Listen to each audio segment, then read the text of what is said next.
Jawahar Navodaya exam आने वाला है, तो क्या आप तैयार हैं? अगर नहीं तो आज ही जुड़ जाएं, तैयारी जरूरी है। चैनल को लाइक, शेयर एंड सब्सक्राइब जरूर करें। सिलेक्शन पक्की है, बस कॉन्फिडेंस रखें। अब देखिए आपके पास क्या है, place value and face value. तो ये क्या चीज़ें हैं, कैसे इसके क्वेश्चन करते हैं, सब देखेंगे जी। अब देखिए सबसे पहली बात करेंगे प्लेस वैल्यू की। ये जो प्लेस वैल्यू है, प्लेस वैल्यू क्या होती है? तो अब देखिए जी, जैसे कि नंबर दिखाई दे रहा है 1 2 3 4 5 6, ठीक है जी। इसमें प्लेस वैल्यू किसकी निकालनी है? 3 की। तो 3 की प्लेस वैल्यू क्या होगी? तो अब ध्यान रखिए, जो भी नंबर है उसके पीछे जितने भी नंबर होते हैं वो क्या बना देने हैं? 0। उससे पहले वाले नंबर का कोई काम नहीं, ठीक है जी। तो इसकी प्लेस वैल्यू क्या हो जाएगी? अगर आप देखेंगे तो इसकी प्लेस वैल्यू कितनी बन गई? 3000, ठीक है जी। या फिर आप देख सकते हैं 1 10 100 1000। तो ये प्लेस वैल्यू क्या बन गई इसकी? तो ये कौन से नंबर पर है? 1000 नंबर पर है। 1000 नंबर पर है, 3 है, इसीलिए तो 3000 कह रहे हैं इसे। तो ये जो प्लेस वैल्यू है वो कैसे निकालनी है? बस नंबर लिखो, उसके पीछे सारे 0, ठीक है जी। तो 1000 वाली पोजीशन पर इसकी पोजीशन क्या बनेगी? 3000, ठीक है जी।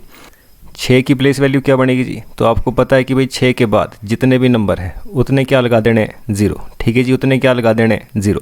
तो ऐसे भी देखेंगे 1 10 100 1000 10000। तो इसकी जो प्लेस वैल्यू है वो कौन सी है? इस वक्त ये 10000 प्लेस पर है, ठीक है जी। तो कई बार जो है आपके पास क्वेश्चन डायरेक्ट पूछ लेगा इस तरीके से, और कई बार जो है इस तरीके से लिखा होता है। तो दोनों चीज़ें हमारे को पढ़नी आनी चाहिए। तो बस आपको प्लेस वैल्यू देखनी है, कौन से स्थान पर ये है। प्लेस मतलब स्थान, ठीक है जी, कौन सा स्थान है इसका। तो हम देख रहे हैं क्या काम होगा इसमें। 5 लिखा, उसके बाद जितने भी नंबर हैं वो क्या हो जाएंगे? 0, ठीक है जी। तो 1 10 100 1000। तो ये कौन सी पोजीशन पर है? 1000 पोजीशन पर है। न्यूमेरिकली पूछा जाए तो न्यूमेरिकली ये है, और वर्ड्स में पूछा जाए तो वर्ड्स में ये है। वैसे ही अगला क्वेश्चन फिर से। तो आपको पता है 3 4 5, 5 डिजिट है, तो 5 क्या लगा देनी है? 0। तो वैसे ही देख सकते हैं 1 10 100 1000 10000 लाख। तो ये कौन सी पोजीशन पर है? तो ये लाख पोजीशन पर है, ठीक है जी। तो इस तरीके से ये क्वेश्चन जो है आपको करने होते हैं। तो ये रहा हमारे पास प्लेस वैल्यू का पूरा काम। प्लेस वैल्यू मतलब जो भी नंबर है उसके आगे के नंबर क्या बना देने हैं? 0। ये बन गई प्लेस वैल्यू, सिंपल सी बात। अब बात करते हैं फेस वैल्यू की। तो फेस वैल्यू क्या है? जैसा फेस वैसी ही उसकी वैल्यू, जो दिख रहा है वही वैल्यू है जिसकी। मतलब 3 की वैल्यू पूछी है इसमें, तो 3 की फेस वैल्यू क्या आ जाएगी? 3 ही, ठीक है जी। अगर आप खुद का फेस मिरर में देखते हैं तो क्या नज़र आता है? तो खुद का ही फेस नज़र आता होगा, ठीक है जी। तो अब वैसे ही अगर 3 है तो 3 की फेस वैल्यू भी क्या होती है? 3 ही। अगर 6 है, 6 की फेस वैल्यू भी क्या होगी? 6 ही। 5 की प्लेस वैल्यू क्या होगी? प्लेस वैल्यू 5000 है, फेस वैल्यू पूछा जाए तो क्या हो जाएगा? 5। 9 की फेस वैल्यू क्या होगी? 9। तो फेस वैल्यू का कुछ नहीं है, जो जैसी दिख रही है, ठीक है जी, वही उसकी फेस वैल्यू होती है। 5 की 5, 9 की 9, 10 की 10, ठीक है जी। जो भी इसमें पूछा गया 1 से लेकर 9 तक जो भी पूछे गए नंबर, उनकी फेस वैल्यू क्या होती है? जो दिख रहे हैं वही फेस वैल्यू होती है। प्लेस वैल्यू क्या होती है? उसके बाद के नंबर 0 बना देने सारे के सारे, वो क्या बन जाएगी? Place value. तो सिंपल काम। तो प्लेस वैल्यू फेस वैल्यू हो गया जी सबके पास। चलिए वैसे ही नेक्स्ट कॉन्सेप्ट समझेंगे तभी तो क्वेश्चन करेंगे। कॉन्सेप्ट किंग बनना है जी आपको। तो चलिए जी वैसे ही नेक्स्ट क्वेश्चन। तो चलिए जी बात करते हैं अब स्मॉलेस्ट और लार्जेस्ट नंबर की। तो इतना तो हमें पता है, सबसे बड़ा नंबर कैसे बनता है, सबसे छोटा नंबर कौन सा बनता है, ठीक है जी। तो जो इसमें कन्फ्यूजन होती है वो तब होती है कई बार रिपीटिशन अलाउड नहीं होती है जी। रिपीटिशन का मतलब, रिपीट होने का मतलब, जैसे कि सबसे बड़ा नंबर 2 डिजिट का कौन सा होगा? 99। बट अगर ये कह दे कि रिपीटिशन अलाउड नहीं है, ठीक है जी, रिपीट नहीं कर सकते आप नंबर को, तो सबसे बड़ा नंबर ये नहीं रहेगा फिर। तो सबसे बड़ा नंबर क्या रहेगा? 98, ठीक है जी। रिपीट नहीं होने चाहिए नंबर। वैसे ही सबसे छोटे नंबर की बात करें, 2 डिजिट का सबसे छोटा नंबर कौन सा होता है? 10, ठीक है जी। वैसे ही अगर आपसे कह ले कि रिपीट हो चाहे ना हो, 2 डिजिट का सबसे छोटा नंबर यही रहता है, ठीक है जी। इसमें तो रिपीट है ही नहीं नंबर, सबसे छोटा नंबर यही है, ठीक। वैसे ही आपके पास अगर 3 डिजिट का पूछ लेता तो इसमें तो रिपीट हो रहा है, तो रिपीटेड अलाउड नहीं है जी। रिपीट नहीं होने चाहिए नंबर, तो रिपीट नहीं होंगे तो 3 डिजिट का सबसे छोटा नंबर कौन सा बनता है?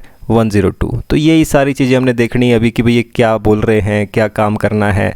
अब देखिए, तो सबसे पहले बात कर लेते हैं स्मॉलेस्ट नंबर की। ठीक है जी, स्मॉलेस्ट नंबर का जो पैटर्न है वो कैसा रहता है। स्मॉलेस्ट नंबर रिपीट बोले चाहे नॉट रिपीटेड बोले, कैसे हमने काम करना है। तो रिपीटिशन अभी अलाउड है, मतलब नॉर्मल अगर डायरेक्ट क्वेश्चन पूछा जाए तो आप ये काम करेंगे जी। आपसे पूछा जा रहा है सबसे छोटा 3 डिजिट का नंबर, सबसे छोटा 3 डिजिट का नंबर कौन सा होगा। तो आप इजीली लिख लेंगे 100, 3 डिजिट बनने चाहिए तो 100 हो जाएगा। आपसे पूछा जाए 5 डिजिट का सबसे छोटा नंबर, तो सबसे छोटा नंबर 5 डिजिट का कौन सा होता है। 0 लगाने पर 5 डिजिट का सबसे छोटा नंबर बन जाएगा जी। ठीक है जी, तो 4 0 हो गए, एक ये हो गया, टोटल 5 डिजिट हो गए। तो ये तो केस कब है, जब रिपीटिशन अलाउड है। ठीक है जी, रिपीट कर सकते हैं आप नंबर, नॉर्मल क्वेश्चन। बट अगर 3 डिजिट का नंबर पूछ ले जिसमें रिपीटिशन अलाउड नहीं है, रिपीटिशन अलाउड नहीं होने का मतलब सेम नंबर दूसरी बार नहीं लिखना चाहिए। ठीक है जी, तो अब देख लेते हैं। तो अगर तो पूछा होता हमारे पास सबसे छोटा नंबर 3 डिजिट का, हम लिख लेते। ठीक है जी, बट ये बोला रिपीट नहीं होने चाहिए। तो रिपीट नहीं होने चाहिए तो क्या आना चाहिए, 1 लिखेंगे, फिर 1 रिपीट हो गया। तो ध्यान रखिए, जब डिजिट रिपीट नहीं हो सकते तो सबसे छोटा डिजिट का नंबर, सबसे छोटा 3 डिजिट का नंबर क्या बनता है, 102, 102।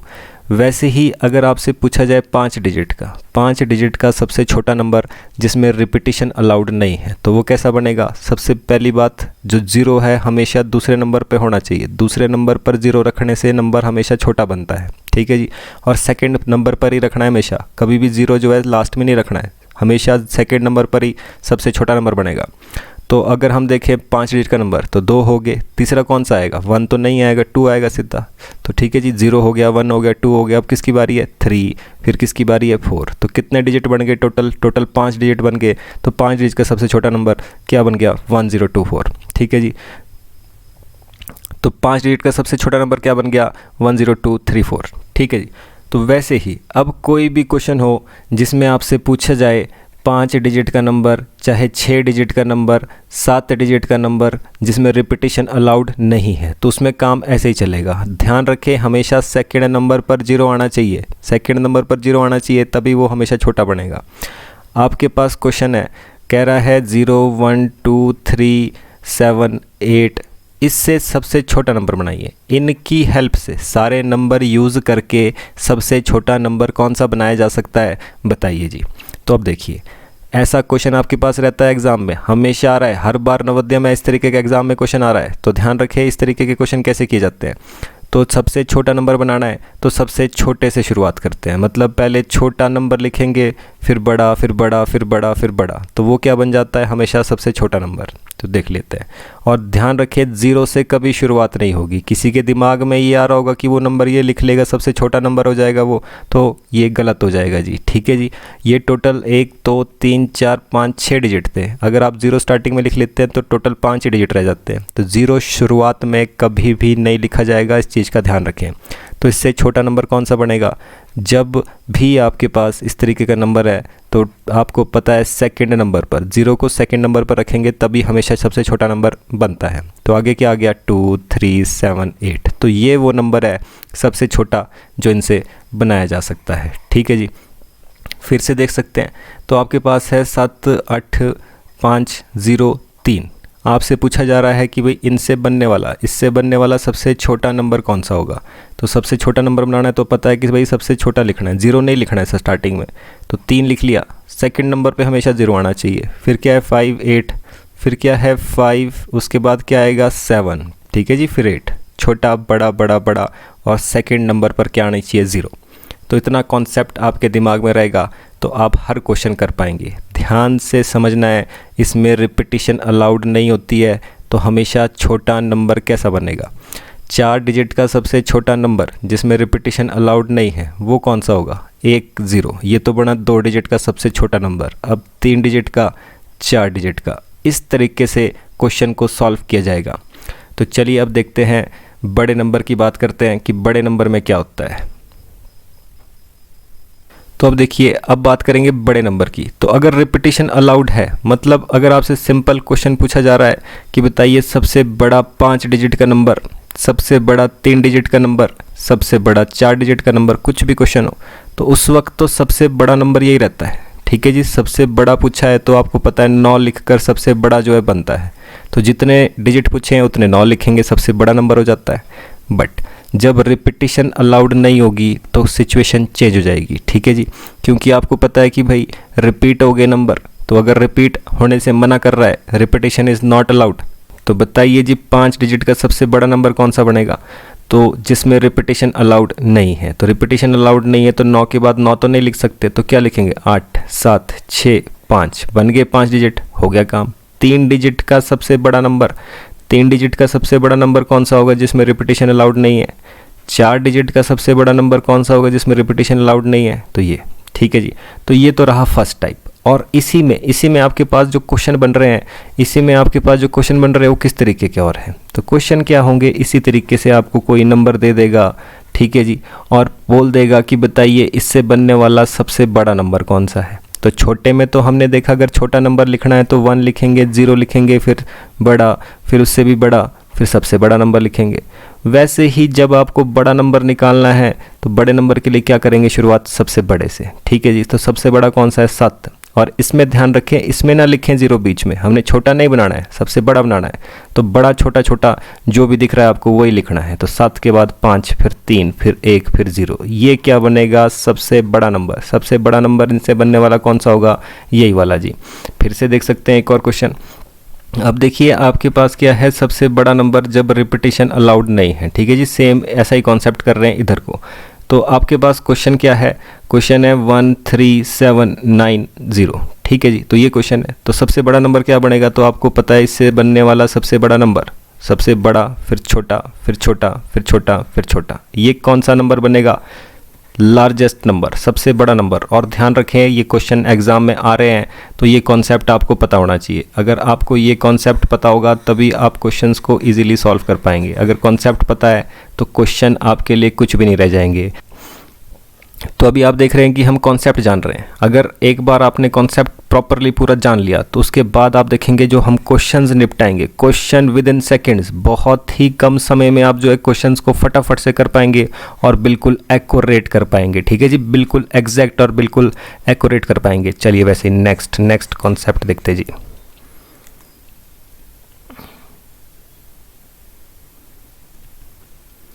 तो अब देखिए, अब बहुत ही इंपॉर्टेंट रूल, इसके ऊपर भी आपके पास एक क्वेश्चन ज़रूर बनता है, ठीक है जी। कई बार एग्जाम में पूछा गया है, तो ये रूल आप ध्यान रखें। ये क्या रूल होता है? ये आपके पास लिखा है dividend equal to divisor into quotient plus remainder. अब इसका क्या मतलब है? ये क्या चीज़ें हैं? तो अब देखिए जी, अब मान लीजिए मैं क्या कर रहा हूँ, 55 को 10 से डिवाइड कर रहा हूँ, तो कितना बना? 10 5 ज़ा 50, 10 5 ज़ा 50 और बचा कितना? 5, ठीक है जी, ये हो गया। तो अब देखिए, जो सबसे बड़ा नंबर होता है जिसको डिवाइड कर रहे हैं, ठीक है जी, जिसको डिवाइड किया जाता है उसको क्या कहते हैं? उसको डिविडेंड कहते हैं, ठीक है जी। उसको क्या कहते हैं? उसको डिविडेंड कहते हैं।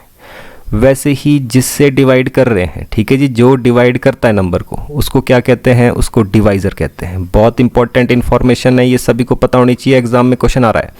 वैसे ही जो बच जाता है उसको क्या बोलते हैं? उसको रिमाइंडर कहा जाता है, ठीक है जी। जब भी आप किसी चीज़ को डिवाइड कर रहे हैं, कुछ शेष बच जाए तो उसको रिमाइंडर बोलेंगे।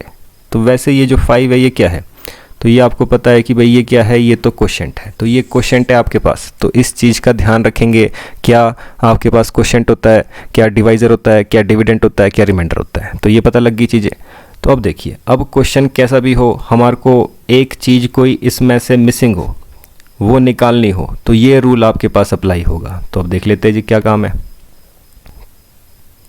तो चलिए जी, तो रूल क्या कह रहा है? ये कह रहा है डिविडेंड इक्वल्स टू डिवाइजर, ठीक है जी, इनटू क्वोशिएंट प्लस रिमाइंडर, ये होता है जी, ठीक। अब जो चीज़ें आपको दी होगी, अब आपको दिख रहा है कि कुछ चीज़ दी है, एक ऐसी चीज़ है जो मिसिंग है। जो मिसिंग है उसको आप क्या भर सकते हैं? वो उसको एक्स वाई जेड या जो है वो एक का वही भी रख सकते हैं, ठीक है जी। डी को डी ही लिख सकते हैं। तो जो इन्फॉर्मेशन नहीं दी है उसकी जगह एक्स भी भर सकते हैं या इस डी को डी ही भी लिख सकते हैं। जो भी आपकी इच्छा है वो आप रख सकते हैं, क्योंकि हमने जो नंबर निकालना है उसको आप कुछ भी मान सकते हैं। तो अब देखिए, तो इसको हम डी ही रहने देते हैं। हमने क्या निकालना है इस वक्त? हमने ये निकालना है, तो जो है उसको वैसे लिख लेते हैं। डी निकालना है, तो डिवाइज़र कितना है? सबसे पहले डिवाइज़र देख सकते हैं 10 है, तो 10 मल्टीप्लाई क्वोशिएंट कितना है? क्वोशिएंट 5 है, तो 5 प्लस रिमाइंडर कितना है जी? रिमाइंडर 5 है। तो बन गई इक्वेशन। तो बस आपको तो सिर्फ इसको सॉल्व करना है।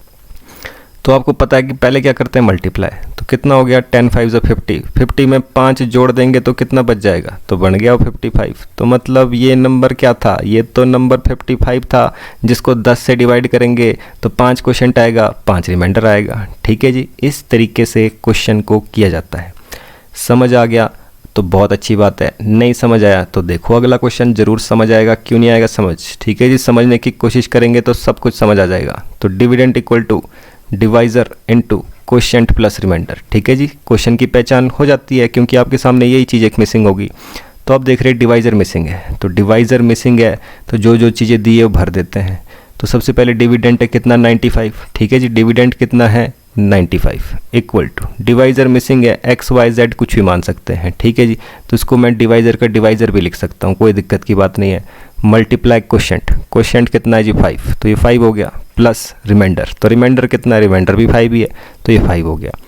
तो आपको क्या करना है, इसको निकालना है। ठीक है जी, तो ये जो डिवाइज़र है ये आपको निकालना है। ठीक है, इसको फिलहाल मैं डी ही लिख रहा हूँ अभी। तो डिवाइज़र निकालना है आपको। ठीक, तो अब काम क्या होगा, अब देख सकते हैं आप यहाँ पर मल्टीप्लाई होना था पहले, तो क्या ये नंबर आपस में मल्टीप्लाई होगा।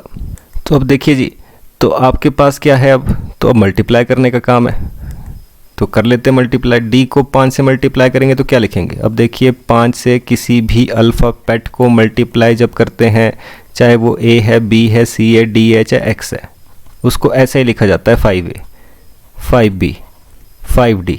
ठीक है जी, इसी तरीके से लिखा जाता है उसको। इसका मतलब क्या होता है, 5 मल्टीप्लाई बाई ए। मल्टीप्लाई तो हो नहीं सकता, नंबर होता तो कर लेते मल्टीप्लाई, अल्फ़ाबेट थोड़ी मल्टीप्लाई होता है, तो इसको ऐसे ही लिखा जाता है डायरेक्ट। तो ये क्या हो गया, ये कितना है, ये है 5D, कितना है जी 5D, आगे क्या है 5। अब इसमें प्लस तो नहीं होना है। ठीक है जी, अल्फ़ाबेट में प्लस माइनस मल्टीप्लाई थोड़ी होता है, वो वैसे का वैसे रहता है। ठीक, तो ये हो गया 95। अब देखिए वैल्यू किसकी निकालनी है, वैल्यू तो डी की निकालनी है, तो ये जो डी वाला है इसको यहीं रहने देना है। तो अगर 5 इधर को जाएगा तो क्या काम करेगा, तो माइनस हो जाएगा, यहाँ प्लस कर रहा है तो पर जाके माइनस, माइनस हो गया तो कितना बड़ा 90, आगे कितना है 5D। ठीक है जी, 5D का मतलब क्या बताया मैंने बताया 5D का मतलब है 5 मल्टीप्लाई बाई डी। तो मतलब इस वक्त 5 क्या कर रहा है, मल्टीप्लाई कर रहा है, हमारे को 5D थोड़ी निकालना है, हमारे को तो D निकालना है, तो D रखना है बस यहाँ पर, बाकी सब कुछ परे। तो 5 परे जाएगा तो क्या करेगा, ऑब्वियस सी बात है, यहाँ मल्टीप्लाई कर रहा है तो परे जाके डिवाइड करेगा, नीचे आ जाएगा।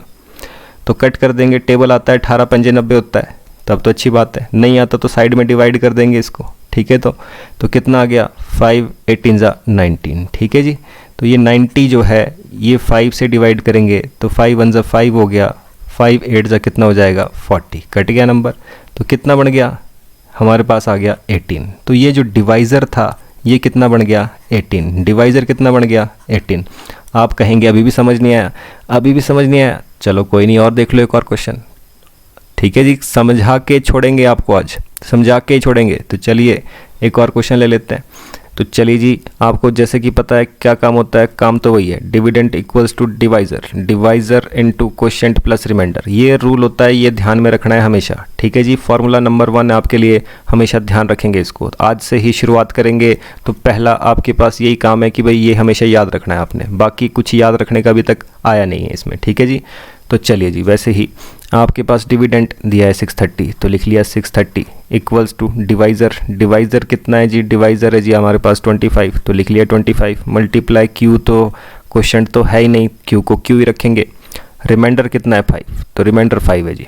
ठीक है जी, तो अब काम क्या है, अब आपका काम क्या होता है, अब हम देख रहे हैं सबसे पहले तो काम क्या है मल्टीप्लाई का, तो 630 है। ठीक है जी, तो 25 से क्यू मल्टीप्लाई करने पर कितना बनेगा, पता है मल्टीप्लाई तो होता नहीं है, सिर्फ लिखते हैं इसको 25 क्यू, इसका मतलब ही होता है 25 मल्टीप्लाई बाई क्यू, प्लस कितना है 5, प्लस कितना है 5।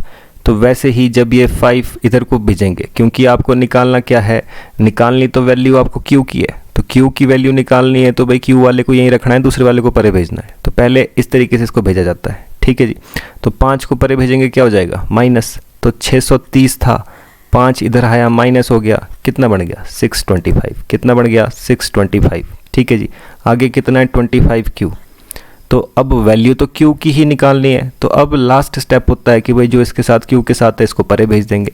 तो यहाँ पर 25 क्या कर रहा है मल्टीप्लाई, परे जाके क्या करेगा डिवाइड, ऑब्वियस सी बात है। तो ये कितना बन गया 625 और 25 परे जाएगा तो क्या हो जाएगा डिवाइड। ठीक है जी। तो डिवाइड कर देंगे, तो 25 25 या 625 होता है। तो आप देख सकते हैं कि भाई डिवाइड करना है इसको 625 को। तो 25 2 कितना बन गया 50, तो कितना बन गया 125। 25 का टेबल देखेंगे तो 5 25 पंजे 125 होता है, ठीक है जी, कट गया। तो ऊपर कितना बच रहा है हमारे पास 25, ठीक है जी। कितना आ गया मतलब इसको डिवाइड करके यहाँ पर 25। तो हमारे पास कितना बन गया जी आंसर। तो आपने देखा कि भाई इसको डिवाइड करके 25 बन गया है, तो आंसर भी कितना आ गया, क्वेश्चन कितना आ गया 25 क्या बन गया आंसर जी। तो इस तरीके से क्वेश्चन को करना होता है। तो अगर आप अभी भी ये कह रहे हैं कि अभी भी समझ नहीं आया, तो चलिए फिर एक और लास्ट क्वेश्चन जी, कॉन्सेप्ट का लास्ट क्वेश्चन है। तो अब देखिए जी, रूल तो वही रहने वाला है, ठीक है जी। तो डिवीजन, तो चलिए जी, वैसे आपको पता है कि भाई रूल तो वही रहने वाला है, dividend equals to divisor into quotient plus remainder, ये रहने वाला है। तो वैसे ही अब आपको पता है डिविडेंड दिया है 234, तो लिख लिया 234, ठीक है जी। फटाफट से लिखना होता है। तो डिवाइजर कितना है 15 मल्टीप्लाई बाय क्वोशिएंट कितना है 15 प्लस रिमाइंडर का पता नहीं है जी, तो रिमाइंडर को आर ही लिख लेते हैं, ठीक है जी। बिल्कुल क्विक होना है आपने, जो बच्चा क्विक होगा, ठीक है जी, क्विक रहेगा, एक्टिवनेस शो करेगा, वही सिलेक्टेड होगा जी। ध्यान रखें, ऐसे ही बच्चे आगे निकलते हैं। अब जो बच्चा बिल्कुल सुस्त रहेगा, लेजी रहेगा, पढ़ेगा नहीं, तो वो कैसे निकलेगा जी, ठीक है जी। अगर आपको नवोदय में सिलेक्शन लेनी है, सैनिक स्कूल में सिलेक्शन लेनी है, तो आपको पढ़ना बहुत ज़रूरी है जी। तो चलिए वैसे ही, तो अब देख रहे हैं कि पहले क्या होगा, मल्टीप्लाई की प्लस। तो पहले मल्टीप्लाई होता है, तो 15 मल्टीप्लाई करेंगे, 15 का स्क्वायर 225 होता है, ठीक है जी। आप मल्टीप्लाई करके चेक कर सकते हैं। 15 कितना होगा, 15 5 75, 15 1 15, तो कितना हो गया 225, ठीक है जी। तो चलिए जी, वैसे ही अब आपके पास क्या बच गया, प्लस रिमाइंडर है, यहाँ कितना है 234। अब क्या है निकालना, क्या है आर निकालना, रिमाइंडर निकालना है। तो इसको परे भेज देंगे। तो यहाँ क्या कर रहा है, ये तो प्लस कर रहा है 225, परे जाके क्या करेगा माइनस, ठीक है जी। तो 234 के पास परे जाएगा तो क्या करेगा ये माइनस। तो रिमाइंडर कितना बच गया, तो आप देख रहे हैं 14 में से 5 गया, 9 बच गया, ठीक है जी। 2 में से 2 गया, 0 बच गया, तो कितना बच गया, ओनली 9 का ही तो फर्क है इसमें। 25 और 9 कितना बन जाता है 34। तो रिमाइंडर कितना बन गया जी 9, रिमाइंडर कितना बन गया 9, और वही तो आंसर है जी। तो आप देख सकते हैं किस तरीके से क्वेश्चन किए जाते हैं, फटाफट से इजी क्वेश्चन सॉल्व किए जाएंगे जी। तो ये आपने देखा जी किस तरीके से क्वेश्चन किए हमने। तो हमने देखा इससे पहले क्या क्या चीज़ें हम देख चुके हैं, सभी का सभी कॉन्सेप्ट हमने देखा, किस तरीके से हमने रूल से सारे क्वेश्चन सॉल्व किए। हमने देखा लार्जेस्ट नंबर स्मॉलेस्ट नंबर कैसे निकाले जाते हैं, ठीक है जी। लार्जेस्ट छोटा हो बड़ा हो, रिपीट हो रहा है, नॉन रिपीटेड है कि रिपीटेड है, सब कुछ हमने देख लिया है, ठीक है जी। वैसे ही हमने प्लेस वैल्यू फेस वैल्यू के बारे में जान लिया है कि प्लेस वैल्यू क्या होती है, फेस वैल्यू क्या होती है, कैसे निकालते हैं, ठीक है जी। ये भी हमारा कॉन्सेप्ट हो गया। वैसे ही हमने इंटरनेशनल सिस्टम के बारे में जान लिया कि इंटरनेशनल सिस्टम क्या है, किस तरीके से क्वेश्चन किए जाते हैं, ये भी कॉन्सेप्ट हमारा हो गया।